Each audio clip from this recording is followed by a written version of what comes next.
The following telephone recordings were made by Dave Bell and Evan Doorbell in August 1976. This narration was done in 2007. Colonial Beach, Virginia has a step-by-step in the midst of the Tidewater Telephone Company, a very cool little independent in eastern Virginia. It had special significance because Dave and I, on this phone trip, had been through an entire peninsula of Virginia and had not found a single phone that we could make a good tape from. There were all these independent phones, mostly automatic electric. None of them could be recorded from using our pickup coil, which was magnetic, that we used to make these high-quality recordings. But Colonial Beach did have one payphone, not near the town, not on an especially good line. But this one payphone was Northern Electric, and those earpieces are recordable, so we could make a good tape. This program has the recordings from that phone and also a phone that we found later as we were leaving the entire area. The first unique thing about this phone company we noticed was that the code for the local operator was 01. The instruction card on the payphone did refer to this, although occasionally it also said just dial 0. For emergencies and long distance, it says dial 01. For assistance, it says dial 0. And for directory assistance, it says dial 102. Let's dial 102, see how that works.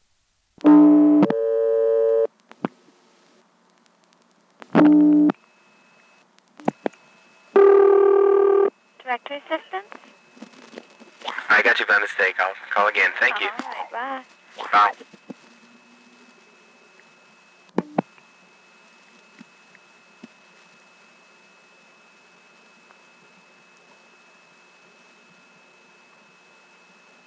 Interesting. You know, the digit 1 doesn't do anything. It just absorbs.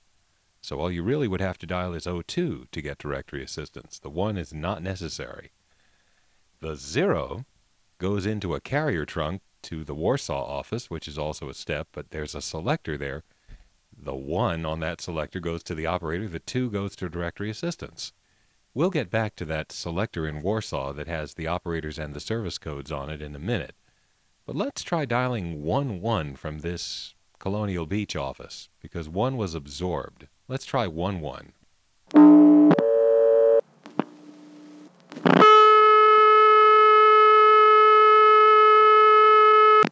The first one is absorbed, and on the second one you cut into a trunk that gives you this high-pitched tone. I think I know what it is. Probably it's a dial speed test. These independent steps almost always have them. You get a tone, and then you dial a 0, and then depending upon the speed of your physical rotary dial, it will beep at you. If it gives 2 beeps, your dial is the right speed. But 1 beep means your dial's too slow, 3 beeps means your dial is too fast. Let me call it again, and then I'll dial 0. Now I'm going to try to speed up and slow down the dial so that we can get all of the signals, 1 beep, 2 beeps, and 3 beeps, during the course of the call. To get into the test line this time, we're dialing some other absorbed digit and then a 1.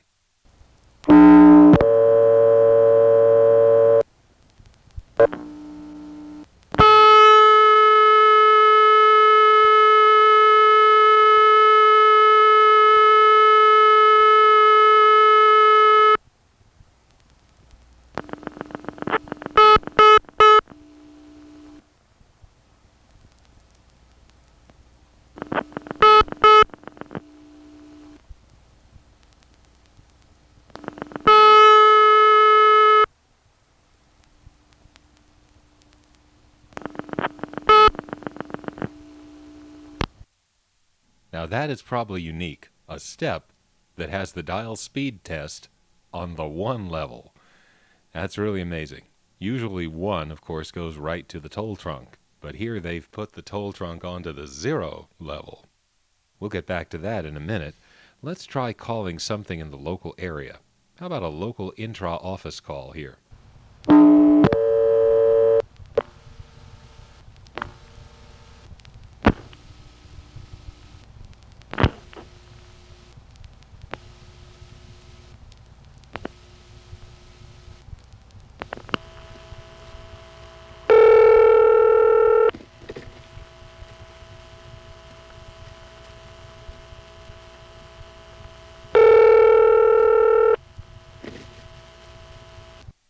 Let's dial the number of our own payphone to get the local busy signal.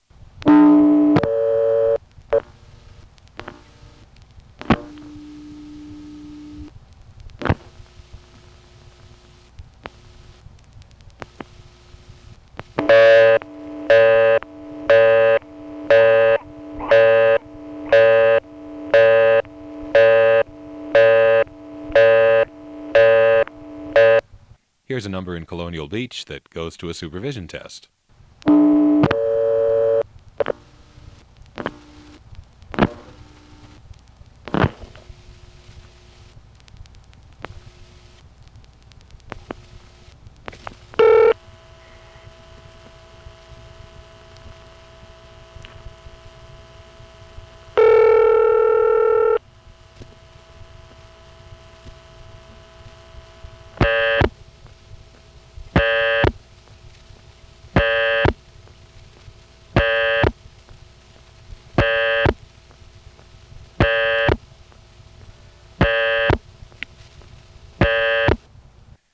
Well, Colonial Beach has a vacant level recording. Actually, it has two. Why? I don't know.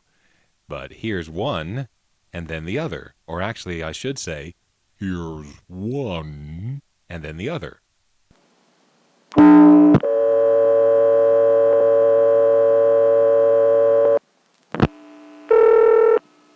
The number you have reached in Colonial Beach, Virginia is not in service or has been changed. If you need assistance, please hang up and dial directory assistance. This is a recording.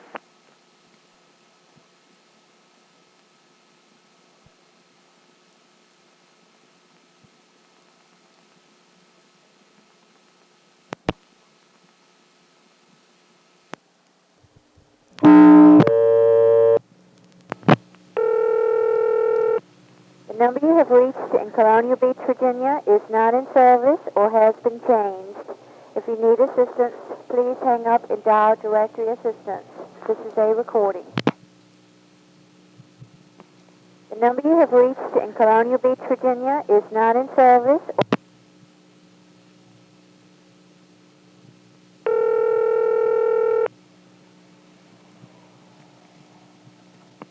The number you have reached in Colonial Beach, Virginia is... We were resetting the trunk there. Every time you flash or dial on top of the recording, it goes back to the ring. And then when the recording gets around to the beginning, you start hearing the recording again. Well, let's get back to that Warsaw selector on the 0 trunk and dial 03.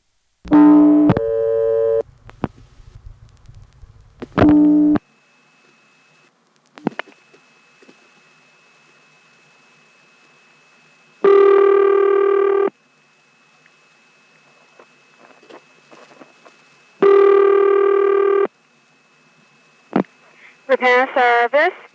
Oh, repair service? Mm-hmm. Okay, well, thank you very much. I got you by mistake. Mm-hmm. Bye-bye. Alrighty, let's try 104.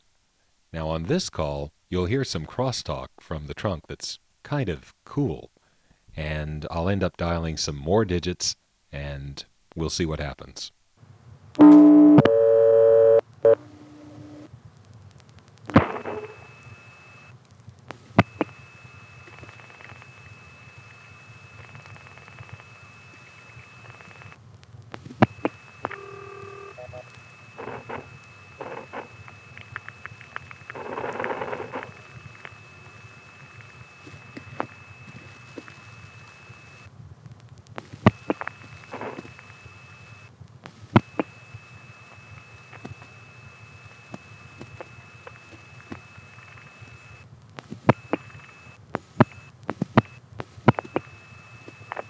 Your number, please.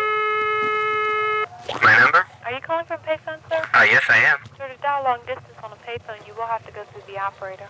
Okay, thank you very much. You're welcome. Bye.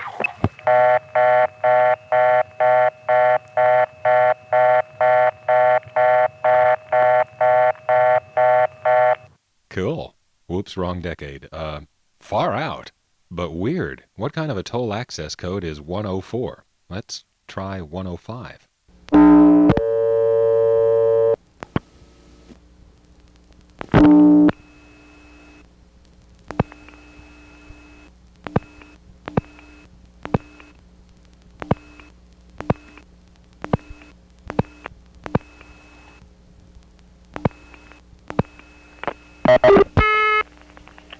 phone, please?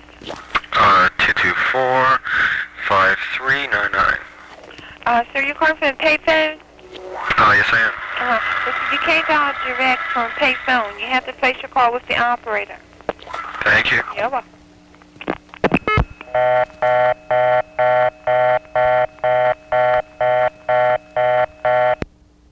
It turns out that 104 through 100 all were working toll access codes. The official one, I think, was 100. Now here they prevent DDD from coin phones by having the operator hear a class of service tone when she answers. It is triggered by the operator answering herself, and unlike in King George, there's no way around the restriction. So to get the sound of this Warsaw step tandem going to toll on tape for posterity, I'm going to do something I hate, really hate doing. Human engineering. You know, I was a pretty good phone freak, but human engineering was just not my thing. Ah, well, but it's for a good cause, and I'm not even making a completed call anyway. I'm calling a test line, which flashes over and over, and we'll see how the equipment handles that.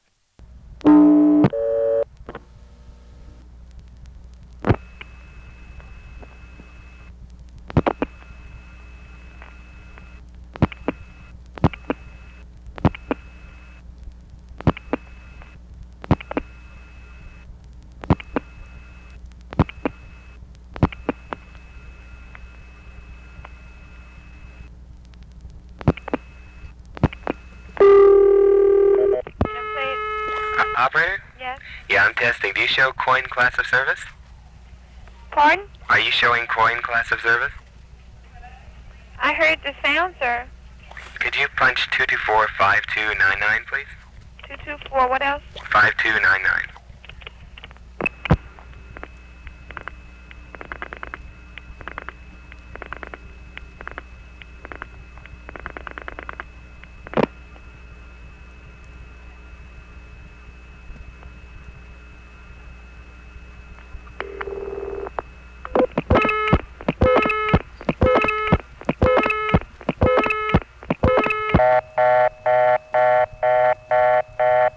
That was worth it. There are two things about this that are kind of cool. The first is that the trunk from Warsaw back to here, Colonial Beach, goes off hook first when the operator answers, triggering this class of service tone. And then when she gets through keying the number, it goes back on hook.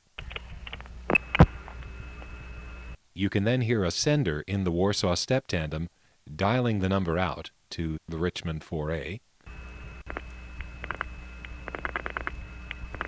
And when the test line in New York starts flashing, and this is the other cool thing about it, the Warsaw Gamma system actually conveys the supervision all the way back to this office. And of course, every time there's an off hook on this trunk from the coin phone, it triggers that class of service tone again. So you have this local class of service tone here beeping along with the test line that's flashing in New York.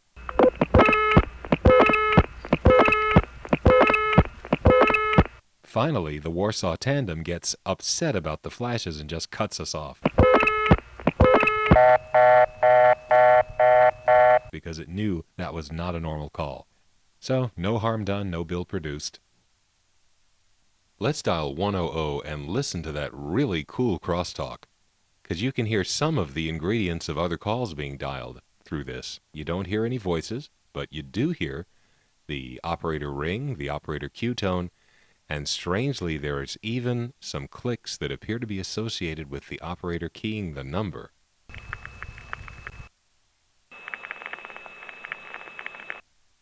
That's the weirdest part.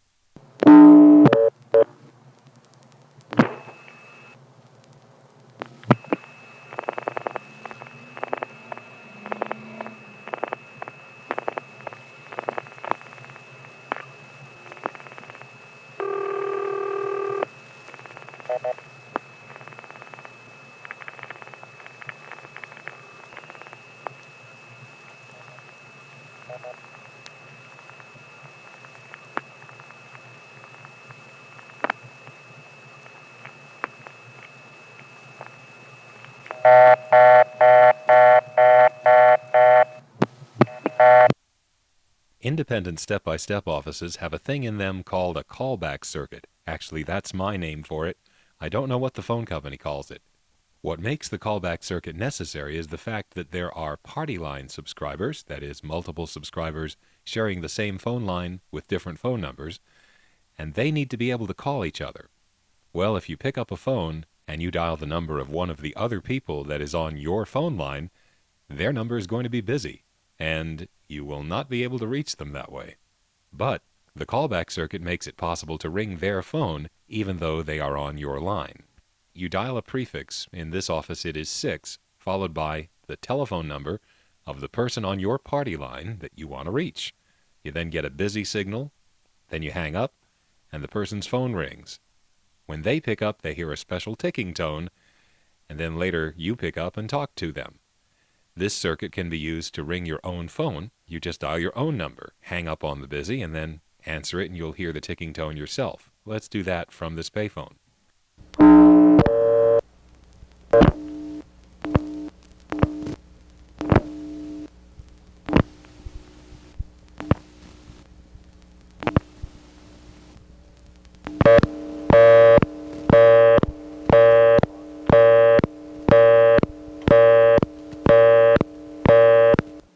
The particular ring phase we get here has a technical defect. When I pick up the phone, the ring won't trip immediately. You will hear a hum for a little while, and then when the next ring cycle gets around, it will then trip the ring and we'll hear the ticking tone.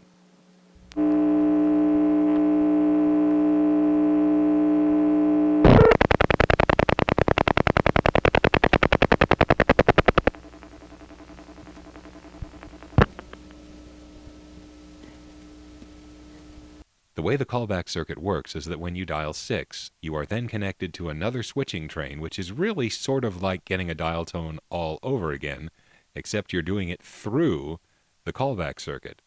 It lets you dial the first 6 digits of the number, and the call actually starts to go through. When you get to the 7th digit, however, it interrupts that, doesn't let it reach the actual switching train you're dialing out on, and it waits for you to hang up.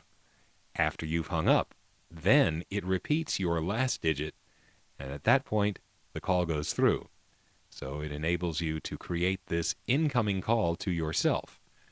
Now, because the call is actually going through until you get to the 7th digit, there are some cool things that can be done with callback circuits. The Gettysburg Luray South Hill tape is the one that best demonstrates this, and most of the cool things done there don't work here, but one thing we can do is make a local call go through early so that it's already ringing before we've dialed the whole 7-digit number, and then superimpose a busy signal on top of the ringing phone line. See, the local prefix here is 224. The 2s are not necessary to dial. You can make the call go through by just dialing the last 5 digits. So if we dial 6 for the callback circuit, and then just the last 5 digits of a local number, that local number will start ringing. We can then dial 2 more digits, and that'll get the callback circuit to put its busy signal tone on the line, which is normally just a signal for the subscriber to hang up, but what this will do is it'll give us the ring with the busy signal superimposed.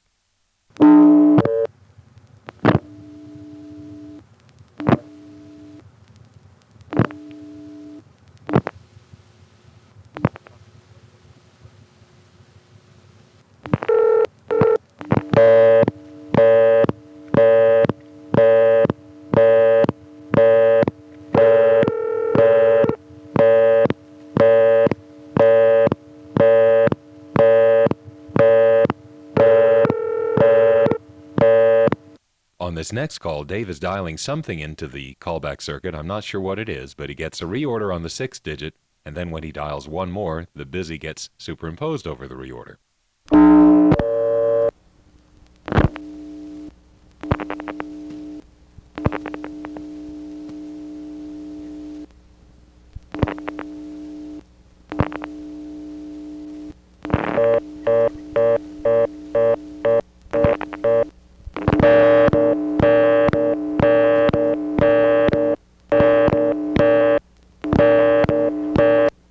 Now, there are 2 offices that we haven't tried calling to. They are local from here. One of them is 493. Let's try calling it.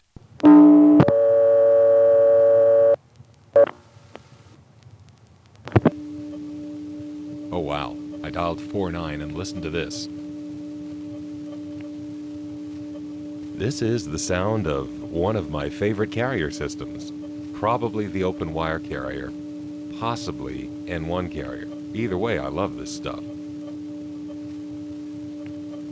They use a 3700 Hz tone for answer supervision, and that's actually what's responsible for this howl we hear in the background.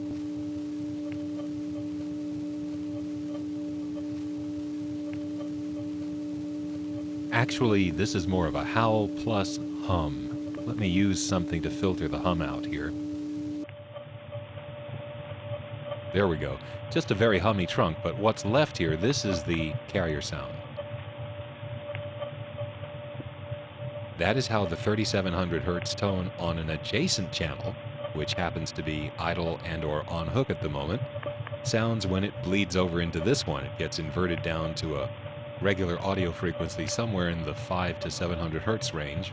This one's about 581. Anyway, let me take the filter off. This is what the trunk really sounded like, hum plus howl. Now let's dial the third digit of the office code, 3, and then I'll dial a 1, which I expect will be a vacant level.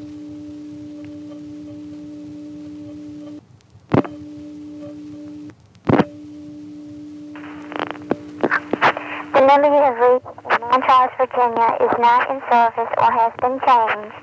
If you need assistance, please hang up and dial directory assistance. This is a recording. The number you have reached in Montrose, Virginia is not in service or has been changed. If you need assistance, please hang up and dial directory assistance. This is a recording. Now let's call an actual ringing number in 493.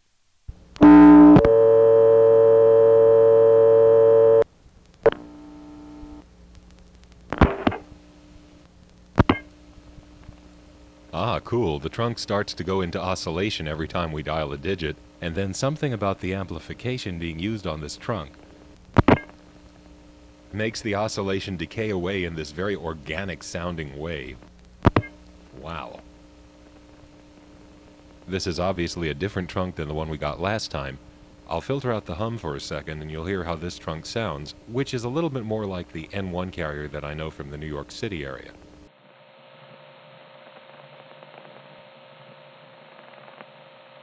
Okay, I'll take the filter off and continue dialing.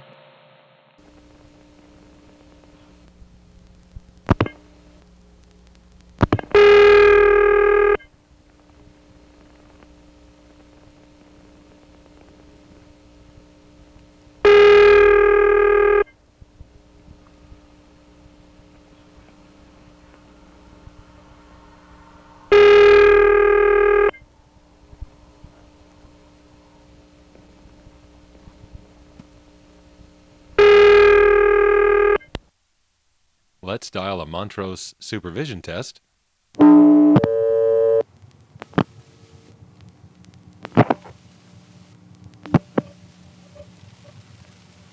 This trunk is like the first one we got, primitive sounding.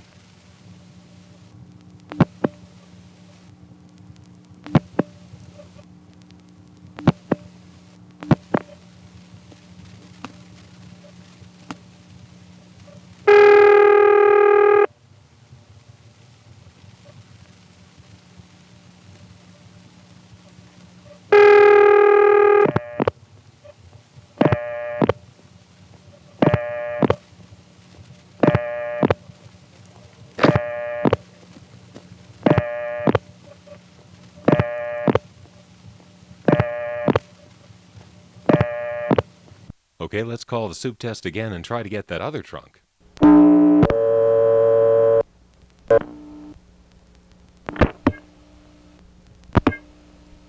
There we go, we're on this trunk again, the one that sounds like N1 carrier.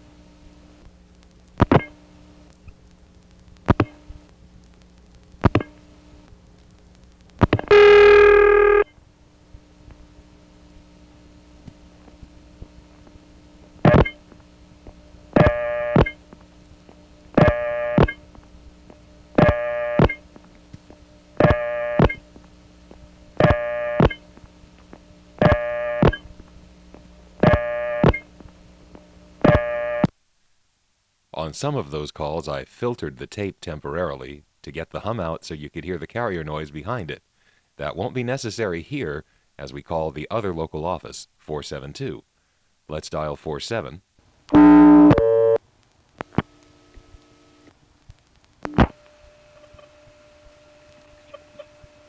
This one doesn't hum very much. Let's try dialing a 0, see if anything happens.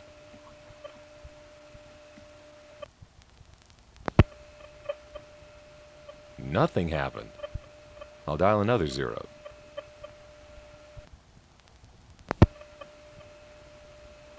Okay, now a 1. Recording. The number you have reached in Hague, Virginia is not in service or has been changed. If you need assistance, please hang up and dial directory assistance. This is a recording. As soon as we dial 47, we're connected to the Hague office, whatever it is. It is not a step. Doesn't make any step noises, doesn't behave like a step. Here's a busy number followed by a ringing number.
This time we're just going to dial 47 and let it time out. We know it's going to because this is not a step.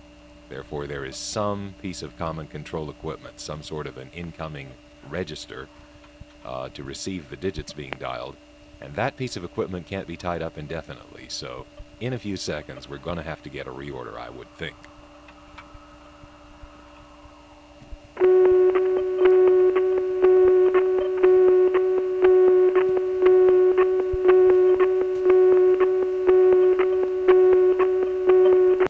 Ah, cool. Well, sounds like the reorder and the busy signal are sort of tangled up together there. Now, that last trunk is not the same one as the one we got the first time, so let's try calling the Hague recording again, this time getting that last trunk again, and I'll dial a complete 472 number this time instead of 47001.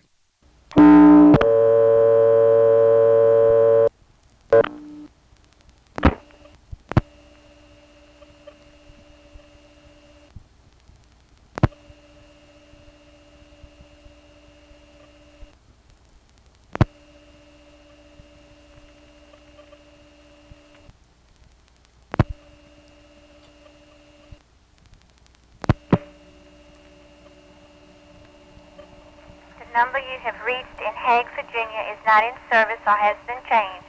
If you need assistance, please hang up and dial directory assistance. This is a recording. The number you have reached in Hague, Virginia is not in service or has been changed. If you need assistance, please hang up and dial directory assistance. This is a recording. The number you have reached in Hague, Virginia is not in service or has been changed. Ah, that is good stuff. Glad I've got that on tape. Chances are we've just recorded several different samples of the open wire carrier they're using, or it could be that some are open wire and some are N1 carrier going over cable. But in any event, there was more than one carrier sound there. I've been told that there are some types of open wire carrier that use 3700 but don't use companding. And that first trunk we got to Montrose sounded as if it fits that description. But unfortunately, there are just enough tapes and just enough information to know that we can't be sure. Hate that. Anyway, at this point, Dave and I don't actually know what type of office that is in Hague. We've never encountered anything like it before, and fortunately, we actually did find a recordable phone in Hague. It turned out to be an NX2, first time we'd ever seen one. Now, before we leave Colonial Beach, let's just dial 100 one more time, listen to some of that great crosstalk, and let it time out.